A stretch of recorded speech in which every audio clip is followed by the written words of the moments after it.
नमस्कार प्यारे मित्रों, मैं आपका अमृतेश आपके अपने YouTube चैनल अमृत एकेडमी में हार्दिक स्वागत करता हूं। दोस्तों, ऐसे तो हम जितने भी सब्जेक्ट हैं, खासकर जीके जीएस में, कंप्यूटर और करंट अफेयर्स के, वो सभी सब्जेक्ट का जितने भी टॉपिक है एक यूनिक कॉन्सेप्ट के साथ आपके सामने मैं लाऊंगा और आपको मैं पढ़ाऊँगा। लेकिन आज मैं एक जो ये वीडियो लाया हूँ, ये विशेषकर कुछ छात्रों का अनुरोध था कि सर आप हिस्ट्री का वीडियो क्यों नहीं लाते हैं, हिस्ट्री को आप पढ़ाएं। दोस्तों, हम हिस्ट्री, ज्योग्राफी या जो भी सब्जेक्ट है, साइंस, कंप्यूटर या जो भी, उसको हम एक एक करके पढ़ाएंगे, इसलिए आप लोग चिंता ना करेंगे। ऐसे आप लोग के कहने के अनुसार आज हमने इतिहास में मेडिएवल हिस्ट्री यानी मध्यकालीन इतिहास का एक इम्पॉर्टेंट चैप्टर लाए हैं, जिसका नाम है भारत पर अरबों का आक्रमण। इससे आप अच्छी तरह से लाइन बाय लाइन कॉन्सेप्ट के साथ इसको समझते हुए और इसमें से क्या क्या क्वेश्चन होंगे उन सभी को आप पढ़ें। जैसे अरब लोग जो यहाँ पर आक्रमण किए थे, क्यों आक्रमण किए, इनका क्या उद्देश्य था, कहाँ आक्रमण किए, कब किए, किसके द्वारा आक्रमण हुआ और इस आक्रमण का क्या परिणाम हुआ, इन सभी चीज़ों को हम एक एक करके यहाँ पर पढ़ने जा रहे हैं। जैसे देखा जाए, यहाँ पर पहला तो क्वेश्चन ये आता है कि भारत पर जो अरब लोग आक्रमण किए हैं, ये अरब लोग जो आक्रमण किए हैं, आक्रमण करने का क्या कारण रहा होगा और इन्होंने क्यों आक्रमण यहाँ पर किया है। क्या भारत पहला देश है जिस पर अरबों का आक्रमण हुआ है? तो बिल्कुल नहीं। देखिए, जब मोहम्मद साहब की मृत्यु 632 ईस्वी में हो गई, उसके बाद जितने भी इस्लाम के समर्थक थे वो विभिन्न देशों में इस्लाम धर्म के प्रचार हेतु, धन दौलत लूटने हेतु और अपना साम्राज्य के विस्तार हेतु बहुत सारे देशों में घूमने लगे। इसी दौरान भारत पर भी आक्रमण हुआ था।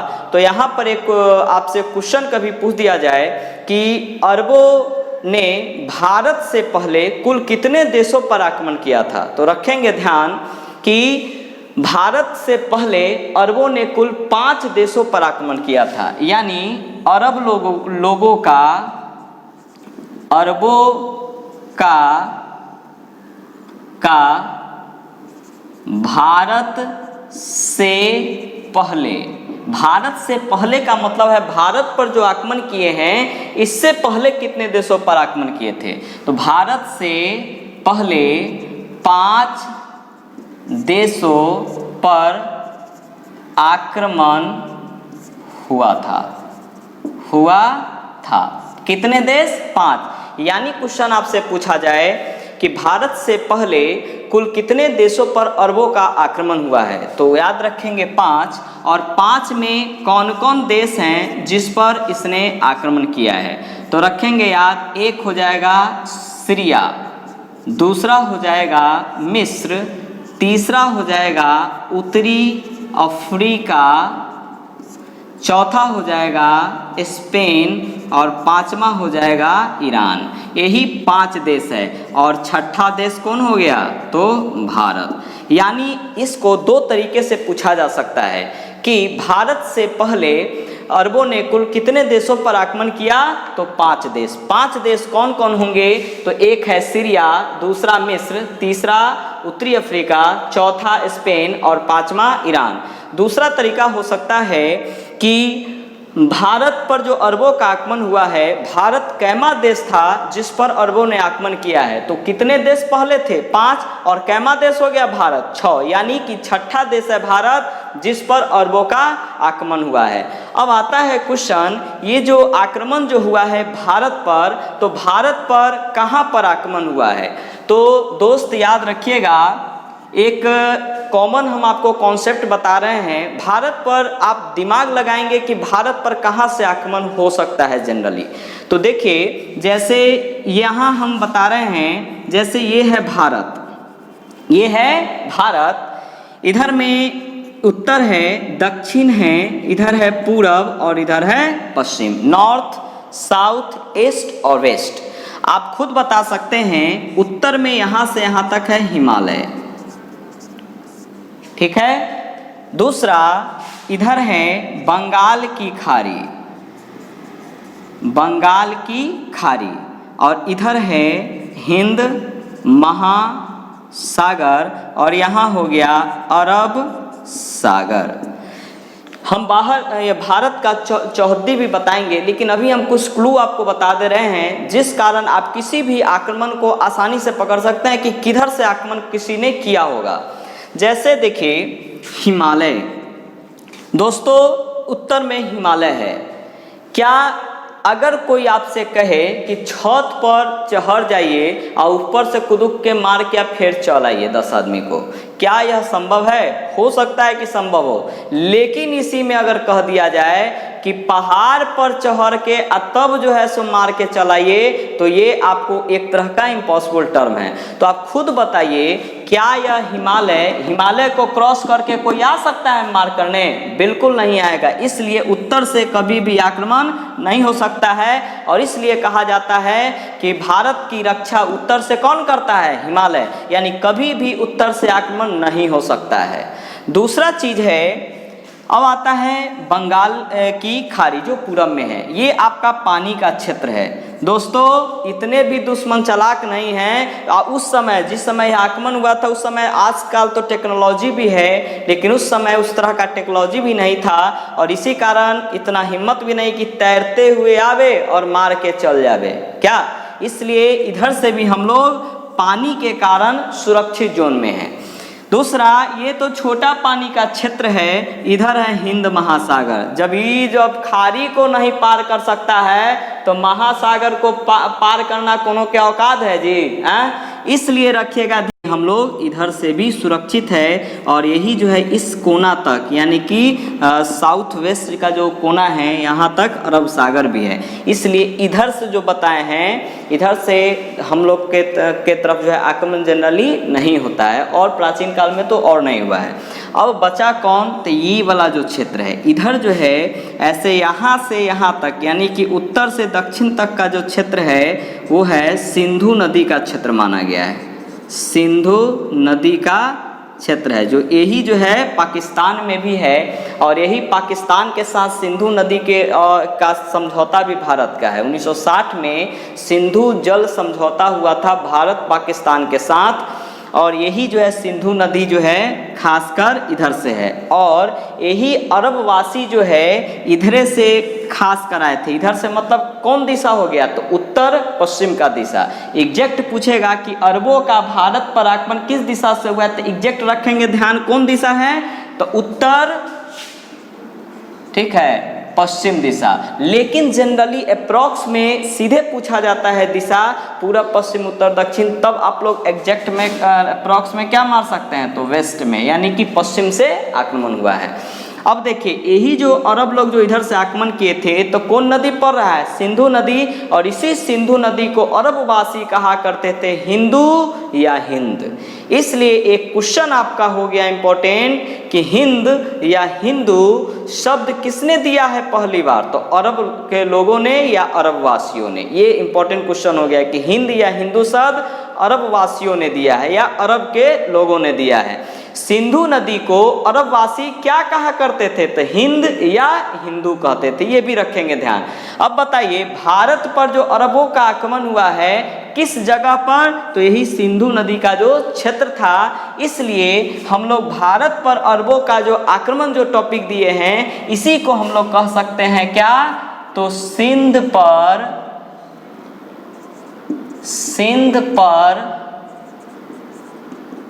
अरबों का आक्रमण। ये दोनों आंसर एक ही होगा, यानी कभी पूछ दिया जाए भारत पर अरबों का आक्रमण फिर भी वही, सिंध पर अरबों का आक्रमण तो फिर भी वही, क्योंकि सिंध जो है यही भारत का जो क्षेत्र था, इसी पर इसका आक्रमण हुआ था। सिंध को अरब लोग क्या कहते थे, हिंद या हिंदू। पूछा जाएगा हिंद या हिंदू शब्द किसकी देन है, तो अरब की देन है, यानी अरब वासियों की देन है। अब आता है क्वेश्चन कि अरबों का भारत पर पहला आक्रमण कब हुआ था, तो ध्यान रखेंगे दोस्त पहला जो आक्रमण किए थे वो प्रयास के रूप में हम लिखे हैं, दूसरा लिखे हैं प्रथम सफल आक्रमण। इसका कारण क्या है, पहली बार जब आक्रमण किए थे 711 ईस्वी में, दूसरा जो आक्रमण था वो भी 711 ईस्वी में, खाली आदमी चेंज हो जाएगा। यानी अरबों का पहला आक्रमण 711 ईस्वी में हुआ था, किसके नेतृत्व में, तो उर्बेदुल्ला। दूसरा आक्रमण 711 में वो होगा बुंदेल के नेतृत्व में, और ये दोनों आक्रमण जो होगा असफल हो गया है। इसी कारण ये डेट कभी नहीं रखेंगे ध्यान। हाँ, ऐसे पूछे कि अरबों ने भारत पर आक्रमण का पहला प्रयास कब किया, तो 711 में। किसने पहला प्रयास किया था अरब के तरफ से, तो उर्बेदुल्ला ने। पूछा जाएगा अरबों ने भारत पर दूसरा आक्रमण का प्रयास कब किया, तो 711 में ही रखेंगे। किसके नेतृत्व में, तो बुंदेल के नेतृत्व में। यानी असफल हुआ या सफल हुआ, तो यह असफल हो गया था। लेकिन पूछा जाए कभी कि भारत पर अरबों का पहला सफल आक्रमण कब हुआ, भारत पर अरबों का पहला सफल आक्रमण तब रखेंगे ध्यान 712 ईस्वी में। तो इसको भी दो तरीके से पूछता है, ऐसे भारत पर अरबों का आक्रमण कब हुआ, तो कभी ये 11 नहीं मारेंगे, ये मारेंगे चूंकि यह सफल है आंसर, ठीक है। या पूछा जाए भारत पर अरबों का पहला सफल आक्रमण कब हुआ, फिर भी आंसर होगा 712 में। अब आता है कि अरब के नेतृत्व कौन किया था, यानी अरब सबसे जो उधर से आया होगा लड़ने, कोई ना कोई तो आया होगा ना, यानी अरब के तरफ से 712 में कौन आया, तो उसका नाम है मोहम्मद बिन कासिम। ध्यान रखेंगे, यानी इसका नाम क्यों पूछा जाएगा, इसलिए क्योंकि पहला सफल आक्रमण मोहम्मद बिन कासिम का था। यानी क्वेश्चन पूछा जाएगा अरबों के आक्रमण के समय अरबों का नेतृत्व कौन किया, तो मोहम्मद बिन कासिम। अरबों का आक्रमण भारत पर कब हुआ, 712 ईस्वी। पूछा जाएगा अरबों ने पहला आक्रमण का प्रयास कब किया, 711 ईस्वी। या पूछा जाए कि मोहम्मद बिन कासिम ने भारत पर आक्रमण कब किया पहली बार, तो 712 ईस्वी में। दूसरा, यह जो आक्रमण किए थे ये किसके आज्ञा पर, किसके ऑर्डर पर, तो हमेशा रखिएगा ईरान के एक हाकिम थे। इसी हाकिम को आजकल हम लोग क्या कहते हैं, गवर्नर। तो ईरानी हाकिम यानी ईरान के जो गवर्नर थे उनका नाम था अल हज्जाज। ये नाम है अल हज्जाज। ये कहाँ के हैं, तो ईरान के गवर्नर थे। इन्हीं की आज्ञा से यह सिंध पर आक्रमण किया और विजय भी हुआ है, ये भी रखेंगे ध्यान में। आक्रमण इसने किया लेकिन किसकी ऑर्डर से, तो अल हज्जाज की ऑर्डर से। ये भी एक इम्पॉर्टेंट टर्म है दोस्तों जो हम यहाँ लिखे हैं कि भारत पर आक्रमण करने वाला पहला मुसलमान कौन है। तो भारत पर आक्रमण करने वाला पहला मुसलमान पूछा जाए तो आंसर हो जाएगा मोहम्मद बिन कासिम। इसको भी आप लोग माइंड मेकअप रखेंगे। अब आता है क्वेश्चन कि यहाँ जो 712 में जो आक्रमण हुआ है, तो इस आक्रमण के समय कोई ना कोई तो उधर से लड़ा होगा या नहीं। यानी जैसे अरब के तरफ से आया मोहम्मद बिन कासिम, तो सिंध का भी तो कोई ना कोई होगा, यानी भारत के तरफ से भी तो कोई ना कोई रहा होगा। तो इसको आप ऐसे याद रखेंगे, जैसे 712 ईस्वी में आक्रमण हुआ किसका, अरबों का। अब बताइए इसमें दो टर्म आता है, एक है अपना आदमी, अपना यानी कि सिंध का शासक कोई रहा होगा, ये अपन आदमी मान लीजिए। सिंध का शासक मतलब अपने ना आदमी हो गया ये। दूसरा कौन है, अरब के तरफ से कौन है, यानी अरब का नेतृत्व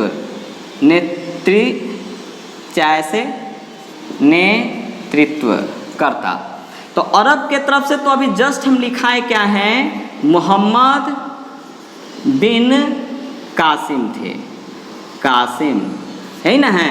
लेकिन सिंध के तरफ से कौन लड़ा था, यानी सिंध का राजा कौन था, तो दाहिर था उस समय। यानी पूछा जाए अरबों का जब आक्रमण हुआ है भारत पर सफल वाला, उस समय सिंध का राजा कौन था, तो दाहिर था। और दाहिर जो है किसका पुत्र था, तो उसका नाम होगा चच। चच जो है एक हिंदू शासक था, उसी का पुत्र है। यानी दाहिर कहाँ का राजा था, सिंध का राजा। दाहिर किसका पुत्र था, तो चच का। और चच जो है हिंदू है या मुसलमान है, तो हमेशा रखिएगा यह जो है एक हिंदू शासक था उस समय। दूसरा है ये दोनों के बीच जो युद्ध हुआ है, दाहिर और मोहम्मद बिन तुगलक के बीच जो युद्ध हुआ है उसका क्या नाम है? तो उसका नाम है रावर का युद्ध। याद रखिएगा दोस्तों, 712 ईस्वी में अरबों का आक्रमण हुआ भारत पर। कहाँ आक्रमण हुआ है? तो सिंध पर आक्रमण हुआ है। सिंध पर जब आक्रमण हुआ था तो सिंध का राजा कौन है? दाहिर। और अरबों का नेतृत्व कौन किया? मोहम्मद बिन कासिम। इस दोनों के बीच में जो युद्ध हुआ उस युद्ध का क्या नाम है? रावर का युद्ध। तो कभी कभी ऐसे पूछ दिया जाए, रावर का युद्ध कब हुआ? तो 712 में। रावर का युद्ध किसके बीच हुआ है? तो मोहम्मद बिन कासिम और दूसरा हो जाएगा दाहिर। पूछा जाएगा मोहम्मद बिन कासिम कहाँ का है? तो अरब का है। दाहिर कहाँ का है? तो सिंध का शासक है। अब इस दोनों में हारा कौन, जीता कौन? तो यह रिजल्ट हम पहले ही बता चुके थे कि सिंध जो है विजय हुआ है, यानी इस युद्ध में मोहम्मद बिन कासिम जीता है, दाहिर हारा है। इस कारण सिंध को जो है ये जीता था। इसको आप माइंड में कब रखेंगे? निश्चित रूप से। अब आता है क्वेश्चन कि ये सभी जो युद्ध हुई है यानी अरबों की जो आक्रमण है इसकी जानकारी किस पुस्तक में है? तो एक पुस्तक का नाम है, उसका नाम है, इसको भी आप लोग ध्यान रखेंगे दोस्त, चचनामा। चचनामा ये किताब है और इस चचनामा का लेखक है अली अहमद। ठीक है ना? तो अब क्वेश्चन पूछा जाएगा चचनामा किताब कौन लिखा है? तो अली अहमद। आज चचनामा किस लिए हम लोग पढ़ रहे हैं? इसलिए चूंकि अरबों के आक्रमण की जानकारी चचनामा पुस्तक से मिलती है। तो अब हम इसको ओवरव्यू बता देते हैं दोस्त। पूछा जाएगा अरबों का आक्रमण भारत पर पहली बार कब हुआ? तो 712 ईस्वी में। पूछा जाएगा अरबों ने भारत पर जो है पहला आक्रमण का प्रयास कब किया? तो 711 ईस्वी में। 711 ईस्वी में 2 बार प्रयास किए थे, दोनों बार असफल हुए थे। दोनों व्यक्ति का नाम भी होगा, लेकिन पहला सफल आक्रमण पूछा जाए तो 712 ईस्वी में मोहम्मद बिन कासिम के नेतृत्व में हुआ। लेकिन इन्होंने जो यहाँ जो आक्रमण किया था किसकी आज्ञा से? तो ईरान के गवर्नर थे अल हज्जाज, उन्हीं की आज्ञा से। और ये जो आक्रमण किए थे 712 ईस्वी में, तो कहाँ पर? तो सिंध पर। सिंध के राजा थे दाहिर। दाहिर और मोहम्मद बिन कासिम के बीच युद्ध हुआ है, उस युद्ध का नाम है रावर का युद्ध। इस युद्ध में मोहम्मद बिन कासिम सिंध को जीत लिया है। और ये जो है दाहिर किसके पुत्र थे? तो चच के पुत्र थे, जो एक हिंदू शासक हुआ करते थे। अब हैं अरबों के आक्रमण की जो इस मारपीट बताए हैं, कहाँ मिलता है जानकारी? तो चचनामा किताब में। चचनामा का लेखक कौन है? तो नाम हो जाएगा अली अहमद। अब आता है ये जो आक्रमण हुए हैं इसका क्या उद्देश्य था, यानी अरबों के आक्रमण का उद्देश्य। तो उद्देश्य अगर पूछा जाए दोस्त तो याद रखेंगे अब है कि भारत में जो अरबों का आक्रमण हुआ है उसका क्या क्या उद्देश्य रहे होंगे, मतलब यानी किस उद्देश्य से यहाँ पर उन्होंने आक्रमण किया।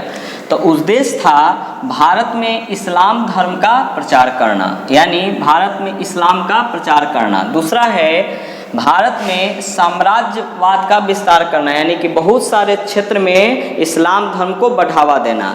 तीसरा इसमें है भारत में धन दौलत लूटना, यानी अरबों के आक्रमण के मुख्य रूप से 3 उद्देश्य थे, जिसमें एक था कि भारत में अगर हम आते हैं तो बहुत सारे क्षेत्र पर अधिकार करेंगे, यानी साम्राज्य का विस्तार करेंगे। दूसरा साम्राज्य का विस्तार करेंगे, उसके साथ साथ अपने धर्म जो इस्लाम धर्म है उसका प्रचार भी करेंगे, यानी कि इस्लाम का प्रचार किया गया। तीसरा था इसके साथ साथ यहाँ पर बहुत सारे लोगों से लूटपाट की गई और धन दौलत लूटना भी इनका एक उद्देश्य में शामिल था। यहाँ इस्लाम जो टर्म है या इस्लाम धर्म एक चैप्टर हम नेक्स्ट वीडियो में कभी हम लाएंगे और इसको हम अच्छी तरह से डील कर देंगे। अब आता है कि यह उद्देश्य तो हो गया, लेकिन अरबों के आक्रमण का भारत पर क्या प्रभाव पड़ा है, यानी भारत में इससे क्या फायदा हुआ या क्या नुकसान हुआ। तो ध्यान रखिएगा, भारत में अरबों के आगमन के परिणाम या प्रभाव मुख्य रूप से 7 हुए हैं। एक है इसका परिणाम कि पहली बार भारत में इस्लाम का प्रवेश हुआ। कहने का मतलब है अरबों के आक्रमण के पहले इस्लाम धर्म बन चुका था, लेकिन भारत में इस्लाम नहीं था, क्योंकि इस्लाम धर्म के जो संस्थापक थे वो थे हज़रत मोहम्मद साहब, जिनका जन्म 570 ईस्वी में हुआ था। ये हम टर्म को अगले वीडियो में भी लाएंगे। दूसरा, इस्लाम धर्म बना था आपको 570 ईस्वी से ही माना जाता है, लेकिन भारत में पहली बार जो प्रवेश हुआ है, यहाँ जो प्रचार हुआ है वो अरबों के माध्यम से हुआ है, तो इसका एक प्रभाव इसका हुआ है। दूसरा, अरबों के आक्रमण का एक दूसरा प्रभाव है कि हिंदू या हिंद शब्द का पहली बार यहाँ प्रयोग किया गया। इसके पहले हिंद या हिंदू शब्द भारत में नहीं था। तीसरा इसका प्रभाव हुआ है कि भारत में खजूर की खेती और ऊंट पालन करना भी शुरू हुआ है, जो मुख्य रूप से भारत का परंपरा नहीं था। यह था कहाँ का? तो ईरानी परंपरा के अनुसार, ईरानी परंपरा के अनुसार। यानी ध्यान रखिएगा, भारत में जो खजूर की खेती होती है वो कहाँ की देन है? तो अरब वासियों की देन है। भारत में जो ऊंट पालन होता है वो कहाँ की देन है? तो अरब वासियों की देन है। और ये जो सिस्टम है ऊंट पालना या खजूर की खेती करना, यह है ईरानी परंपरा के अनुसार, जो कि अरबों के द्वारा शुरू किया गया था। अब जो है अरबों के आगमन का एक अगला इसका परिणाम पड़ा है कि भारत में जो पंचतंत्र था, ब्रह्म सिद्धांत था, चरक संहिता था, इस सभी जो पुस्तकें थी, इसको जो है दूसरे भाषा में बदलकर, किस भाषा में? तो अरबी भाषा में इसको बदलकर इसको कन्वर्ट करने का पहली बार प्रयास किया गया है। पांचवा इसका जो प्रभाव पड़ा है, भारत में दिहरम नाम का सिक्का भी चलाया गया, जो अरबों की एक योजना के तहत था। छठा इसका परिणाम है कि पहली बार भारत में जजिया कर लागू किया गया था। यानी भारत में पहली बार जजिया कर किसके द्वारा लाया गया? तो वो होगा अरबों के द्वारा। अब आता है क्वेश्चन कि यह जजिया कर क्या होता है? तो गैर मुसलमानों से जो कर लिया जाता है, गैर मुस्लिमों से लिया जाने वाला कर यानी टैक्स को ही जजिया कर कहते हैं, और इस प्रकार का कर पहली बार अरबों ने ही लाया है।